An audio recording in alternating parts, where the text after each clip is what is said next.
Hello बेटा। चलो आज काफ़ी टाइम के बाद स्टार्ट कर रहे हैं। 11th का हम लोग का सेंटर ऑफ मास चल रहा था और सेंटर ऑफ मास में हमने कंजर्वेशन ऑफ लीनियर मोमेंटम पढ़ा था।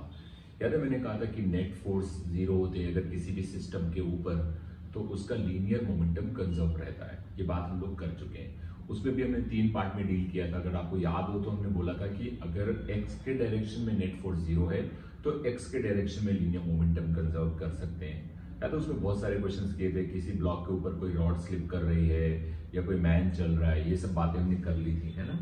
उसी के एक पार्ट को थोड़ा आगे बढ़ाते हुए हम बात करेंगे आज कोलिजन की। तो कोलिजन क्या होता है, ये कितने टाइप का होता है? मेनली ये 2 टाइप का होता है कोलिजन, एक इलास्टिक कोलिजन और एक इनइलास्टिक कोलिजन, और एक आता है कोएफिशिएंट ऑफ रिस्टिट्यूशन। इसके बारे में बातें करेंगे, ठीक है।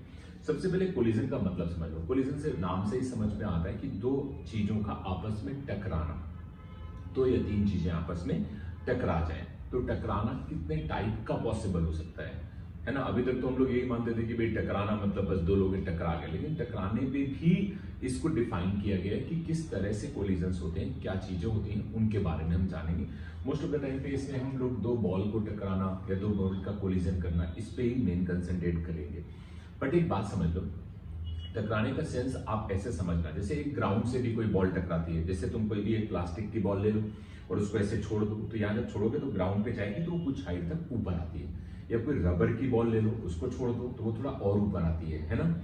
और एक तुम और कोई बॉल ले लो जिसको हम लोग पिन बॉल बोलते हैं, तो अगर उसको छोड़ो तो वो काफी हाइट तक ऊपर आती है। बस में छोड़ना है, थ्रो नहीं करना। थ्रो करोगे तो पता नहीं कहाँ चली जाएगी वो, ठीक है, अगर ऐसे ड्रॉप कर रहे हो। लेकिन अगर एक बात सोच के देखो, ये कोलिजन इसका ग्राउंड से हो रहा है, तो ग्राउंड एक सरफेस हो गया और उस पर एक बॉल जाके हिट कर रही है, तो ग्राउंड और बॉल का कोलिजन हो रहा है। 2 बॉल का आपस में कोलिजन हो सकते हैं। तो इनको डिफाइन करने के लिए 2 तरीके बनाए गए कि जिन कोलिजन्स में एनर्जी लॉस नहीं होती है उनको बेसिकली हम लोग इलास्टिक कोलिजन बोलते हैं, या इसी को लोग परफेक्टली इलास्टिक कोलिजन बोल देते हैं, जिनमें एनर्जी क्या लॉस नहीं होती, एनर्जी खर्च नहीं होती। कोलिजन के बाद और कोलिजन के पहले जितनी एनर्जी थी वो इक्वल रहती है, तो इसको इलास्टिक कोलिजन में लिया जाता है। अब इनकी बातें बहुत सारी धीरे धीरे होंगी, लेकिन कुछ ऐसे कोलिजन होते हैं जिनमें अगर आप 2 बॉडीज को टकराओ या ग्राउंड से कोई चीज टकराओ तो एनर्जी लॉस में चली जाए। कई बार थोड़ी एनर्जी लॉस में जाती है, कई बार पूरी एनर्जी लॉस में चली जाती है, मतलब जितनी एनर्जी थी वो सब खत्म। पक्का? तो अभी मेनली ये याद रखना है कि कोलिजन्स इलास्टिक और इनइलास्टिक, इसके बारे में भी बातें होंगी, अच्छे से इस पर डिटेल में डिस्कशन होगा। अब मैं तुम्हें थोड़ा सा एग्जांपल देता हूं, तुम मुझे बात अच्छे से समझना। मान लो मैंने एक लेदर बॉल ले ली, एक हमने पिन बॉल ले ली, मतलब जो नहीं बहुत फास्ट उछलती है, छोटी सी बॉल होती है, और एक कोई रबर बॉल ले ली, और एक चौथी बॉल ले ली मैंने, कोई भी ले लो, लाइक आटे की बॉल ले लो, ठीक है, आटा गूंद लो और उसकी बॉल बना लो। समझ आ रहा है कि नहीं? 3 ले ली। अब मैं क्या करूंगा, पहले मैं पिन बॉल छोड़ूंगा, ऐसे छोड़ूंगा तो वो थोड़ी हाइट तक आएगी, है ना, पक्का। फिर मान लो मैं रबर बॉल छोड़ूंगा, वो थोड़ा और हाइट तक आएगी, मतलब उससे नीचे रहेगी, एक हाइट तक ऊपर आएगी। जो कॉर्क की बॉल होती है उसको अगर तुम छोड़ोगे ना तो वो बहुत कम ऊपर आ पाएगी, है ना। और जो आटे गूंद के तुमने जो बॉल बनाई थी, अगर उसको छोड़ो तो क्या वो ऊपर आ पाएगा? नहीं आ पाएगा। जैसे उसको छोड़ोगे वो वही जाके ग्राउंड में चिपक जाएगा। बात समझ में? तो कहने का मतलब मेन सिंपल बात यह है कि ग्राउंड वही रहा और उस ग्राउंड के ऊपर हमने 4 डिफरेंट मटेरियल्स की बॉल को ऐसे ड्रॉप किया। कुछ बॉल ऊपर आ पाई, कुछ थोड़ी कम हाइट तक आ पाई, कुछ ऐसा हो सकता है कि तुम यहां से छोड़ो तो यहीं तक वापस आ जाए, है ना।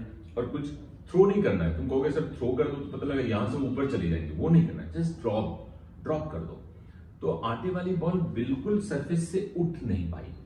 आप सोचो अगर तुमने h हाइट से कोई बॉल को छोड़ा है, कितनी हाइट से? h हाइट से, बहुत ढंग से समझना। h हाइट से अगर तुमने बॉल को छोड़ा है तो जब वो ग्राउंड से हिट कर रही होगी तो उसके पास कितनी एनर्जी होगी? mgh, क्योंकि यहां पे mgh थी, जब ग्राउंड पे पहुंची तो वो mgh किस में कन्वर्ट हो गई होगी? काइनेटिक एनर्जी में। तो उसके पास एनर्जी तो होगी ना, क्योंकि यहाँ पे mgh थी, ग्राउंड पे पहुंच गई। एनर्जी कंजर्वेशन पढ़ चुके हैं हम लोग। तो ग्राउंड पे जब वो हिट करने वाली होगी, जैसे मान लो तुम अगर ये पेन यहाँ पे पकड़ो, इस हाथ से ये कितनी हाइट पे? h हाइट पे, तो यहाँ पे इसकी पोटेंशियल एनर्जी कितनी? mgh। जब ये यहाँ आके ऐसे हिट करेगा तो वही पोटेंशियल इसकी काइनेटिक में कन्वर्ट हो चुकी होगी, पक्का। तो इसके पास एनर्जी थी। लेकिन सोचो आटे वाली बॉल को जब तुमने ऐसे छोड़ा तो ग्राउंड से जब हिट करने वाली थी तो उसके पास एनर्जी थी, लेकिन जैसे हिट करी वो सारी एनर्जी खत्म, क्योंकि जैसे एनर्जी खत्म होगी, तो एनर्जी खत्म मतलब वो वापस नहीं आ सकता, एनर्जी जीरो हो गई। किसी भी इंसान की एनर्जी जीरो हो गई तो वो जिस स्टेज में उसी स्टेज में पड़ा रहेगा, है ना। कई बार नहीं होता कि तुम पता लगा कहीं बहुत काम करके आओ, दौड़ के आओ, ये करके आओ, एनर्जी डाउन, तो अब जहां बैठ जाते हो थोड़ी देर बैठे रहते हो। तो एनर्जी अगर जीरो हो गई, बिल्कुल जीरो, तो जो इंसान जहां पे, जो बॉडी जहां पे है वो वहीं बनी रहेगी, पक्का, कोई दिक्कत नहीं है। अच्छा, जो बॉल h हाइट तक वापस आ गई थी यहां छोड़ने के बाद, सोचो उसकी एनर्जी जितनी ग्राउंड में थी हिट करी, और हिट करने के बाद जब वापस आई तो हिट करते वक्त जितनी एनर्जी थी उतनी एनर्जी ग्राउंड से हिट करने के बाद वापस आने पे मिल गई, तो उसी हाइट तक पहुंच गया। ये बात समझ में आ रही कि नहीं आ रही? इसका सिंपल मतलब ये समझो कि कोलिजन के टाइप अलग अलग होंगे, तभी तो किसी में एनर्जी लॉस हो रही है, किसी में एनर्जी लॉस कम हो रही है, और किसी में बिल्कुल हो रही है, पक्का, किसी में कुछ बची नहीं रही एनर्जी।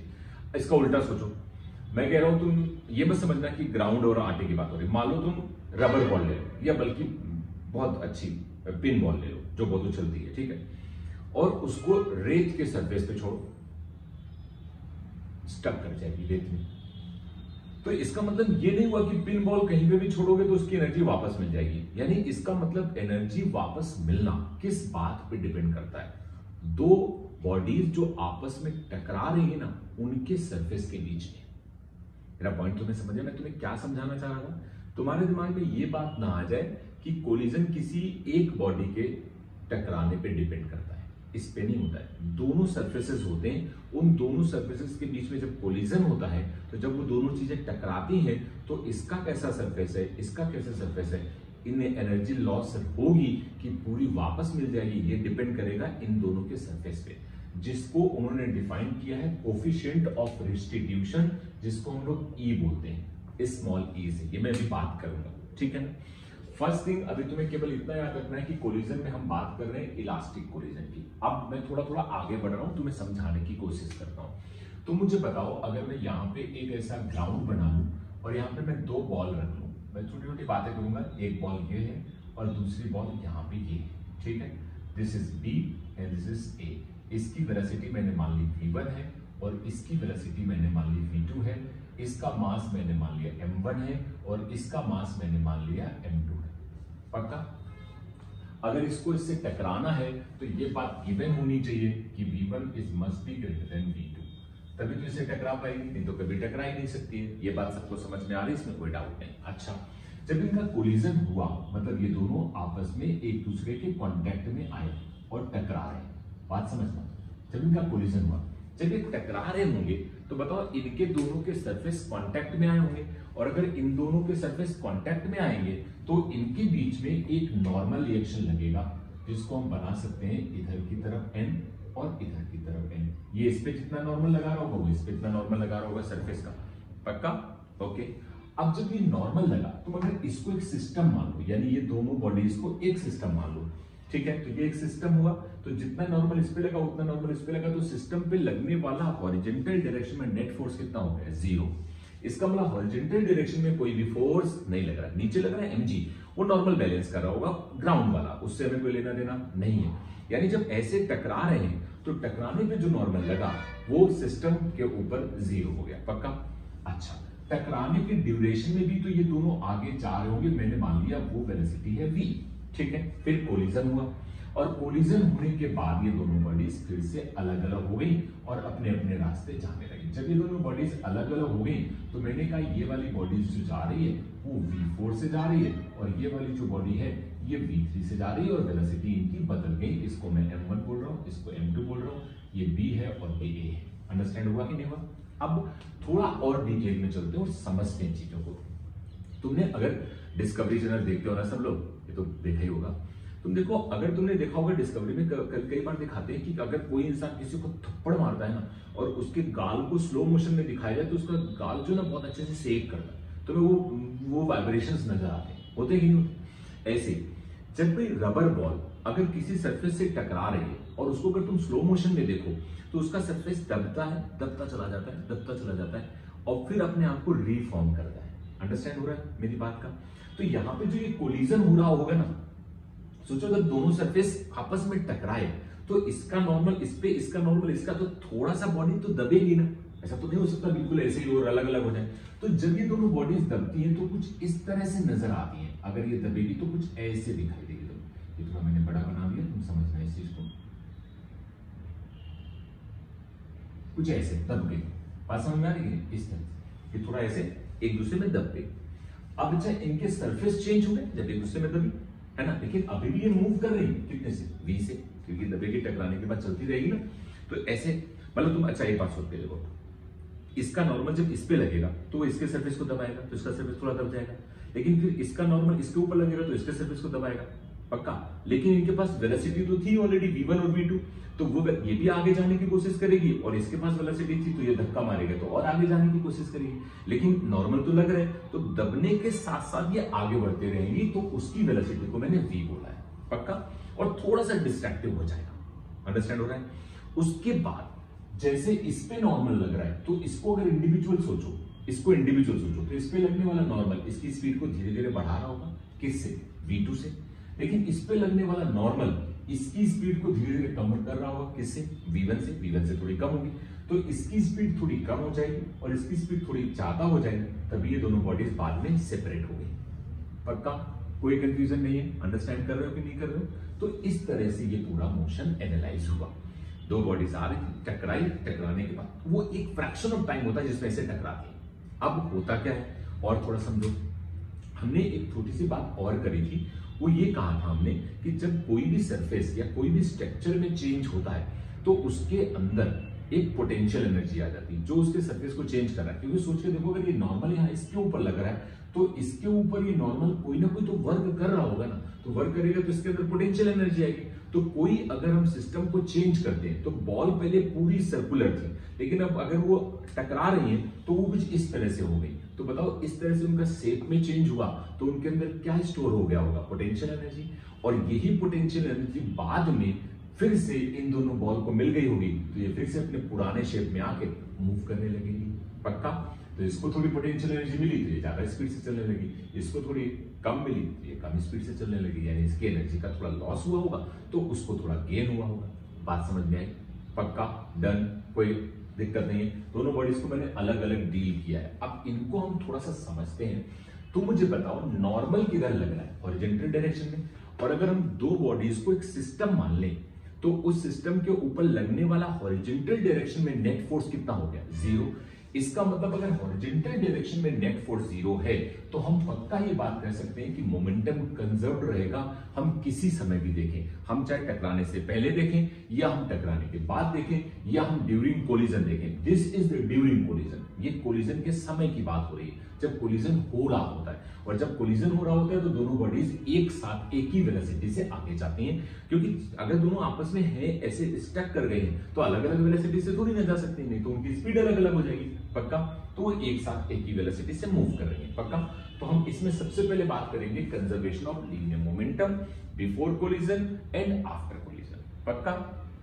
तो अगर हम बात करें बिफोर कोलिजन, आफ्टर कोलिजन और ड्यूरिंग कोलिजन, ठीक है। तो अगर मैं बात करता हूं बिफोर कोलिजन, तो अगर मैं बिफोर कोलिजन की बात कर रहा हूं, ढंग से बात समझना, बिफोर कोलिजन अगर मैं ऐसे देखूं तो बिफोर कोलिजन क्या हो जाएगा, इसका मोमेंटम कितना हो जाएगा, m1 v1 इधर की तरफ, इसका भी इधर की तरफ है, दोनों को ऐड कर दो, क्या हो जाएगा m2 v2। ये बताओ कोलिजन से पहले इन दोनों बॉडीज का मोमेंटम हो गया ड्यूरिंग कोलिजन। ड्यूरिंग कोलिजन क्या होगा, कितनी वेलोसिटी से जा रहा है, v से, दोनों के मास क्या है m1 m2, तो क्या लिखोगे m1 plus m2 into v पक्का। और आफ्टर कोलिजन क्या लिखोगे, आफ्टर कोलिजन ये कितने से आ रहा है, v3 से, तो क्या लिखोगे m1 v3 plus m2 v4, क्योंकि ये भी है। तो ये क्या हुआ, कंजर्वेशन ऑफ लीनियर मोमेंटम। इसको हम क्या बोलते हैं, कंजर्वेशन ऑफ लीनियर मोमेंटम। ये बात समझ में आ रही है, ये क्या है, कंजर्वेशन ऑफ लीनियर मोमेंटम, ये लिखा गया। अच्छा, अब हम एनर्जी भी तो कंजर्व कर सकते हैं।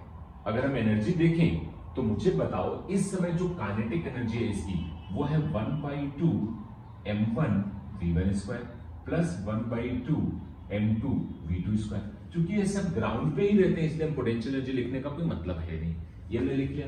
अच्छा, इस समय जो एनर्जी लिखेंगे वो क्या होगी, वो होगी 1/2 m1 plus m2 into v square और प्लस सम पोटेंशियल एनर्जी। मैं ऐसा क्यों बोल रहा हूं, क्योंकि इसके पास जो काइनेटिक एनर्जी थी इन दोनों के पास, वो थोड़ी सी कम हुई है और बॉडी थोड़ी डिस्ट्रैक्टिव हुई है, उनके सरफेस में थोड़े थोड़े चेंज आए, तो वो चेंज की वजह से इसके अंदर थोड़ी पोटेंशियल एनर्जी आ गई होगी और बाद में यही पोटेंशियल फिर से इसको मिल जाती है, तो फिर से वही काइनेटिक एनर्जी हो जाती है, यानी बाद में इक्वल टू हो जाएगा 1/2 और इसको क्या लिखेंगे m1 v3 का स्क्वायर प्लस 1/2 m2 v4 का स्क्वायर, यानी बाद में ये पोटेंशियल फिर से किसको मिल गई, बॉल को, और बॉल को मिली तो वो किस फॉर्म में मिलेगी, काइनेटिक एनर्जी के फॉर्म में। तो ये है हमारा कंजर्वेशन ऑफ एनर्जी। बात समझ में आ रही, ये क्या है, कंजर्वेशन ऑफ एनर्जी। याद रखना, ये है कंजर्वेशन ऑफ एनर्जी, ये कंजर्वेशन ऑफ लीनियर मोमेंटम। कोई डाउट नहीं है, बिल्कुल सबको क्लियर होना चाहिए। अब इन दोनों इक्वेशंस को हम थोड़ा सिंप्लीफाई करते हैं और समझते हैं। हम एक पार्ट को ये उठाते हैं, अब बहुत अच्छे समझना, मैं एक पार्ट को ये लेता हूं, यानी दिस वन और दिस वन, यहां से ये एनर्जी लेता हूं और इस पार्ट को कंसीडर करता हूं, ठीक है, अंडरस्टैंड करना। मैं एक चीज और ले रहा हूं, जब इन दोनों को तुम बराबर करो, बीच वाले पार्ट को नहीं ले रहा हूं, जरा तुम देखो तो क्या लिखोगे, m1 v1 plus m2 v2 is equal to m1 v3 plus m2 v4। मैं m1 को एक तरफ ले लेता हूं और m2 को एक तरफ ले लेता हूं, तो हमें थोड़ा आसानी होगी। इसको अगर मैं इधर ले लूं तो मैं क्या लिखूंगा, m1 bracket over v1 minus v3, और अगर इधर देखा जाए तो मैं लिखूंगा m2 बाहर ले लूंगा और v4 माइनस v2 आ जाएगा। क्यों, क्योंकि इसको इस तरफ ले गया और m2 बाहर ले लिया। ये हमारे पास एक इक्वेशन आ गई। अच्छा, सिमिलरली m1 को एक साइड रखो और m2 को एक साइड रखो, तो m1 को इधर लाओगे तो हाफ m1 कॉमन आ जाएगा, बल्कि मैं तो कहता हूं हाफ आप सबसे उड़ा दो, कोई दिक्कत नहीं है इन दोनों में से। देखो मैं कैसे लिख देता हूं। दूसरी इक्वेशन जो वहां लिखेंगे वो लिखेंगे 1/2 m1 v1 square plus 1/2 m2 v2 square, पक्का ये हुआ, और is equal to 1/2 m1 v3 square plus 1/2 m2 v4 square. Okay done. देखो हाफ हाफ हाफ गया, m1 को इधर लाओगे तो m1 बाहर आ जाएगा, m1 बाहर आ गया, यहाँ है v1 square minus v3 square is equal to m2 को इधर ले जाओगे तो m2 बाहर आ गया, और यहाँ है v4 square minus v2 square. अब देखो ये लिखा है एक तरह से a square minus b square, तो इसको हम लिख सकते हैं, ये तुमने 10th क्लास में पढ़ा होगा m1, इसको लिख सकते हैं v1 plus v3 bracket over v1 minus v3, okay, and this is equal to m2। ये सबको समझ में आ रहा है, this is equal to m2। ना दिख रहा हो तो मैं ऊपर लिख दूं, चलेगा, इतना तो दिख ही रहा होगा, और इसको आ जाएंगे हम v4 प्लस v2 और यहां लिखेंगे v4 माइनस v2। अंडरस्टैंड, ये एक इक्वेशन बन गई तुम्हारी, इसमें कोई दिक्कत नहीं है। तो ये दूसरी इक्वेशन आ गई, पक्का। अब प्लीज ढंग से समझना, एक इक्वेशन ये है, एक इक्वेशन ये है। अगर इन दोनों को डिवाइड कर दिया जाए, ठीक है, मैं डिवाइड करके दिखाता हूं, उधर मैं हटाता हूं, तुम ध्यान से समझना, ये लिख लेना अपने हिसाब से, ओके। ये मैंने दो कंजर्वेशन लगाए, अब इसको हटा के मैं यहाँ पे ये दोनों इक्वेशंस को लिखता हूं, आपको थोड़ा समझ आएगा, ओके। देखो कैसे, अगर मैं इसको हटा दूं और ढंग से समझना है आपको सारी चीजें, है ना। देखो अब मैं क्या करूंगा कि इस इक्वेशन को लिखूंगा, यानी पहली इक्वेशन जो हमारे पास थी m1 और था हमारे पास v1 माइनस v3, और दूसरी इक्वेशन थी m2 और v4 माइनस v2, ये, और दूसरी इक्वेशन जो हमने लास्ट में निकाली है वो क्या है, m1, ढंग से देखो जरा, m1 v1 प्लस v3 और v1 minus v3 is equal to m2 v4 plus v2 और bracket over v4 minus v2, ये है कि नहीं। अब जब इनको तुम डिवाइड करोगे, देख ये कैंसिल आउट हो जाएगा और ये भी कैंसिल आउट हो जाएगा, m1 से m1 गया, यहाँ m2 से m2 गया और ये इससे कैंसिल आउट हो गया, तो यहाँ क्या बचा, 1/v1 minus v1 plus v3, और उधर बचा 1/v4 माइनस v2 प्लस, इसको इधर ले आओ, इसको इधर ले जाओ, तो v4 minus plus v2 is equal to v1 plus v3, ये लिख सकते हो कि नहीं, बहुत आसान है। अच्छा, अब तुम एक काम करो, ढंग से मेरी बात समझना, v3 को इधर ले आओ और v2 को इधर ले जाओ, तो v3 को इधर लाओगे तो v4 माइनस v3 और equal to v1 minus v2, ये लिख सकते हो कि नहीं, कोई डाउट नहीं, पक्का समझ में आ रहा है। इसको नीचे डिवाइड कर दो, तो यहां क्या लिखोगे, v4 minus v3 divided by v1 minus v2, ये आया कि नहीं आया, और इधर आ गया 1, क्योंकि इसको डिवाइड करोगे तो ये 1 आ जाएगा, अंडरस्टैंड हो रहा है? अब मेरी बात यहां पे तुम्हें बहुत ढंग से समझनी है, तभी तुम्हें मजा आएगी। इस टर्म को क्या लिखा जा सकता है, पहले इसको समझो। इस टर्म को हम क्या लिख सकते हैं, सबसे जरूरी बात है। इसको मैं बोलूं तो इधर लिख दो, रुक जाए, यहां लिखता हूं, ठीक है? थोड़ा ध्यान से समझना है इन सब चीजों को, बहुत जरूरी बातें होती हैं जो तुम्हें थोड़ा मजा आएगी इन पे, है ना? तो जरा देखो क्या लिख सकते हैं। इधर लिख सकते हैं V4 minus V3 divided by V1 minus V2 और this is equal to 1। Done? ये 1 लिखा है, इतना समझ में आ रहा है कि नहीं आ रहा है? अच्छा, अब समझो, इसी 1 को, इसी को हम लोग नाम बोलते हैं E, कोफिशिएंट ऑफ रेस्टिट्यूशन। अब ये क्या है इसको जरा समझना। तुम ढंग से देखो तो कोलिजन इस लाइन के अबाउट हो रहा है, इस लाइन के अलोंग हो रहा है, अबाउट ना बोलो। ये लाइन तो है जिसके लाइन के अबाउट क्या हो रहा है, कोलिजन अलोंग द लाइन, ऐसे टकरा, ठीक? ये लाइन है कि नहीं? ये नंबर क्या है, ये क्या लिखा है, V4 माइनस V3। अच्छा, अब सोच के देखो, मान लो कोई बच्चा आगे है और यहां पे बच्चा पीछे, ठीक है? ये जा रहा है 20 की स्पीड से और ये जा रहा है 5 की स्पीड से, पक्का? तो इन दोनों के बीच की दूरी बढ़ेगी कि नहीं बढ़ेगी? बढ़ेगी। ये 20 से जा रहा है यार, और ये 5 से जा रहा है, ये 5 से जा रहा है, ये 20 से जा रहा है, तो सेपरेशन कितने से बढ़ेगा? 15 से। अरे यार, रिलेटिव इस पे बैठ जाओ ना, इस पे बैठ जाओ, उसको ऊपर अपोजिट लगाओ तो 15 से दूर जाता चला जाएगा। तो इस नंबर को अगर मैं लिखूंगा V4 माइनस V3 तो हम कहेंगे this is velocity of separation after the collision. सोच के देखो, ये कोलिजन के बाद क्या है, वेलोसिटी ऑफ सेपरेशन। जैसे मैंने कहा वो 20 से जा रहा है, ये 5 से जा रहा है, तो कितने से सेपरेशन हो रहा होगा? 15 से। 15 मीटर पर सेकेंड से वो दोनों बॉडीज एक दूसरे से सेपरेट हो रही होंगी। तो हम इसको क्या बोलेंगे, this is known as velocity of separation after the collision. और अच्छा बोलना है तो velocity of separation after the collision along the line of impact. Important चीजें हैं, फिर से सुन लो। Velocity of separation V4 minus V3 after the collision along the line of impact. Understand? पक्का? ओके। तो this is known as velocity of separation after the collision along the line of impact. यार इतना याद रहेगा सबको, ठीक है? Okay, ये क्या लिखा है, ये देखो जरा, यहां पे V1 है, यहां पे V2 है। बताओ यार V1 ज्यादा है। अब मैं इसका उल्टा समझो, ये बच्चा मान लो जा रहा है कुछ 20 से और इसके पीछे ये जा रहा है 30 से, तो बताओ 30 से जाने वाला इसके पास आने लगेगा, तो हम ये कहें कि इन दोनों के बीच में जो सेपरेशन है वो कितने से कम हो रही है? 10 से। ये 20 जा रहा है, 30 जा रहा है, तो ये 10 से इसके पास पहुंचता जाएगा कि नहीं पहुंचता जाएगा? तो इसको नाम बोला जाता है V1 minus V2 is equal to, हम लोग इसको कहते हैं वेलोसिटी ऑफ अप्रोच। अप्रोच का मतलब ये इसको अप्रोच कर रहा है ना, तो this is known as velocity of approach before the collision along the line of impact. Understand हो रहा है यार? बहुत सिंपल बातें हैं। तो अब बताओ जो कोफिशिएंट ऑफ रेस्टिट्यूशन है वो क्या है? अगर डिफिनीशन वाइज देखा जाए तो आप क्या बोलोगे? Coefficient of restitution is ratio of velocity of separation after the collision along the line of impact divided by velocity of approach before the collision along the line of impact.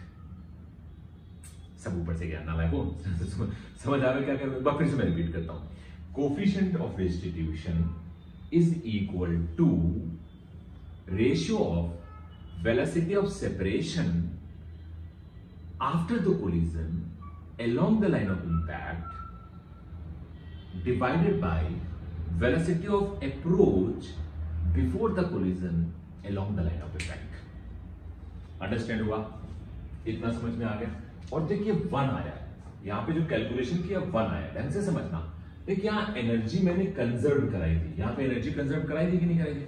तो अगर energy conserve रहती है तो coefficient of restitution क्या रहता है? 1। इसको बोलते हैं इलास्टिक कोलिजन। जिसमें E की वैल्यू क्या होती है 1, यानी एनर्जी कंजर्व्ड है। बात समझ में आ रही? या इसी को कई बुकों में लिख देते हैं परफेक्टली इलास्टिक कोलिजन। क्या बोल देते हैं? Perfectly elastic. इलास्टिक लिखा हो तो भी E की वैल्यू 1 होगी, और अगर परफेक्टली इलास्टिक लिखा हो तो भी E की वैल्यू 1 होगी। वो दोनों का मतलब एक ही होता है। अंडरस्टैंड हो रहा है कि नहीं हो रहा है? पक्का? कोई डाउट नहीं है? बिल्कुल क्लियर होना चाहिए हर एक चीज। Okay done. तो ये टर्म याद रखना। तो ये आपको एक फॉर्मूले की तरह याद कर लेना है कि E is equal to velocity of separation after the collision along the line of impact divided by velocity of approach before the collision along the line of impact. This is major formula जो आपको याद रखना है। बाकी तो हम बहुत सारी बातें करेंगे। इन इलास्टिक का भी तो मैं नहीं बता रहा हूं, इन इलास्टिक की भी जरूरत नहीं, पहले तुम इलास्टिक तो समझो। इन इलास्टिक की भी मैं बात कर लूंगा, उसमें कोई दिक्कत नहीं। पक्का? कोई डाउट नहीं है? अब इस पे एक तो एग्जांपल लेते हैं ताकि तुम्हें वो बातें समझना है। ये क्लियर हुआ कि नहीं हुआ? पक्का? इलास्टिक कोलिजन एकदम क्लियर हुआ? ओके। अब देखो कोफिशिएंट ऑफ रेस्टिट्यूशन पता चला। कोफिशिएंट ऑफ रेस्टिट्यूशन जब भी देखना हो तो क्या देखोगे? लाइन ऑफ इंपैक्ट के अलोंग क्या देखोगे? Velocity of separation after the collision. Okay. और along the line of impact के along क्या देखोगे? velocity of approach before the collision। बस दिमाग में एक बार अच्छे से मन में सोचो, क्या coefficient of restitution क्या? velocity of separation after the collision along the line of impact divided by velocity of approach before the collision along the line of impact। खत्म। बस अच्छे से सोच लो, आ जाएगा। ये होता है coefficient of restitution। और coefficient of restitution किस पे डिपेंड करता है? कोलिजन करने वाली बॉडीज के सरफेस पे, उनके मटेरियल पे, है ना। एक सरफेस के मटेरियल पे डिपेंड नहीं करता है। तुम ऐसा बोलो कि तुम्हारे पास कोई पिन बॉल है, उसको तुम कहीं पे भी थ्रो करोगे तो हर बार वो आपके पास वापस आएगी, ऐसा नहीं। क्योंकि अगर तुम एक कोई रेत वाले सरफेस पे थ्रो कर दोगे तो वो वापस ही नहीं आ पाएगी। यानी कि जो ई है वो किस पे डिपेंडेंट है? दोनों कोलिजन करने वाली दोनों बॉडीज के सरफेस पे डिपेंडेंट है, इस मेजर पॉइंट। ओके। और देखो आज मैं स्टार्ट कर दिया तुम्हारा ये थोड़ा सा किस तरह से क्या करना है, धीरे धीरे इस पे हम बिल्डअप करेंगे। बट प्लीज आज से सब लोग बहुत कायदे से वीडियोस देखने हैं, अच्छे से समझना है। कोई डाउट होगा तो आज से स्टार्ट करना, मुझे भेजना, मैं डाउट बताऊंगा। बट यहां से गड़बड़ मत करना। जितना तुम्हारा पीछे जो हो गया उसको वहीं छोड़ दो, वो मैं जब भी क्लासेस स्टार्ट होने वाली है तो मैं बताऊंगा। बट यहां से बिल्कुल एक एक पॉइंट क्लियर करके चल रहा हूं। ओके। अब देखो जैसे एक एग्जाम्पल लिया जाए, आपसे कहा जाए, जैसे समझो मैंने कहा यहाँ ग्राउंड है, ठीक है। कैसे क्वेश्चन हो सकते हैं? एक मैंने बोला यहाँ पे एक बॉडी है जिसका मास है 2m, यहाँ पे एक बॉडी है जिसका मास है m। मैंने बोला ये बॉडी रेस्ट पे है, ओके, और ये बॉडी इसकी तरफ मूव कर रही है। चलो इसको न्यूमेरिकल वैल्यू ले लेते हैं। This is 4 kg and this is 2 kg, ज्यादा मजा आएगा, ठीक है। और इसकी स्पीड है 10 मीटर पर सेकेंड, ठीक है। ई की वैल्यू तुम्हें 1 दी गई है। ई की वैल्यू कितनी दी गई है? 1। पक्का? क्वेश्चन आएगा कि find out the velocity of both the ball A and B after the collision.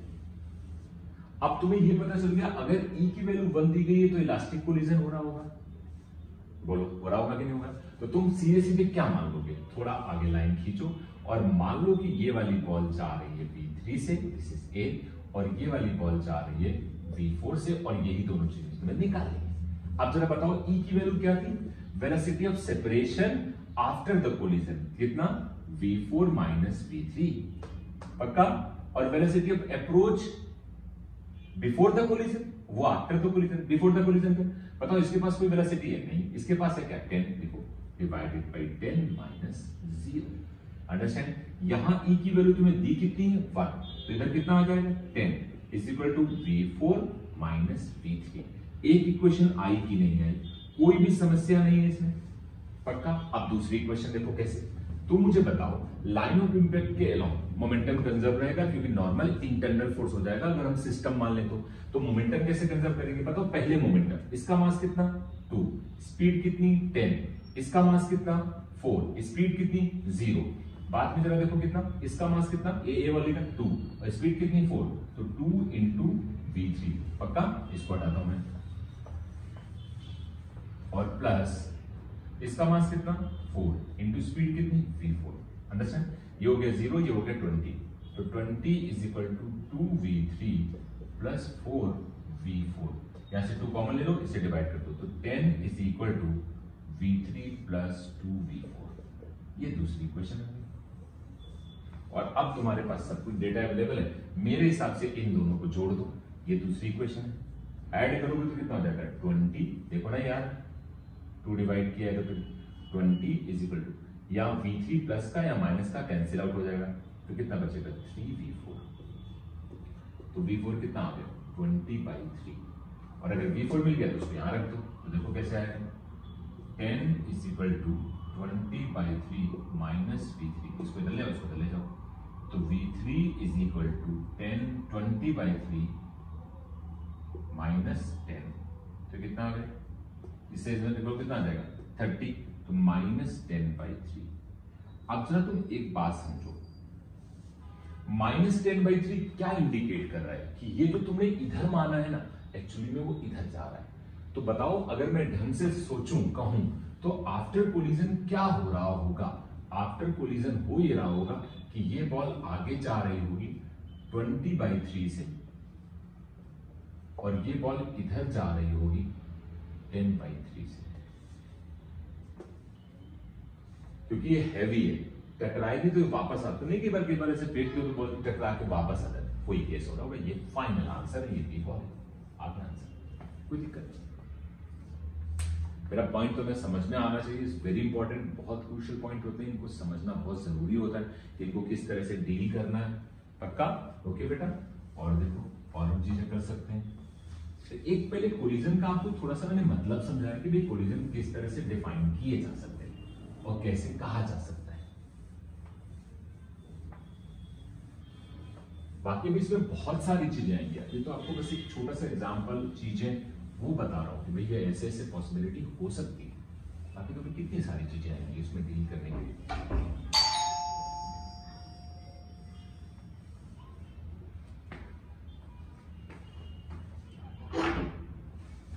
Video खराब कर दिया तुमने, कहेंगे मैंने कुछ खराब नहीं किया।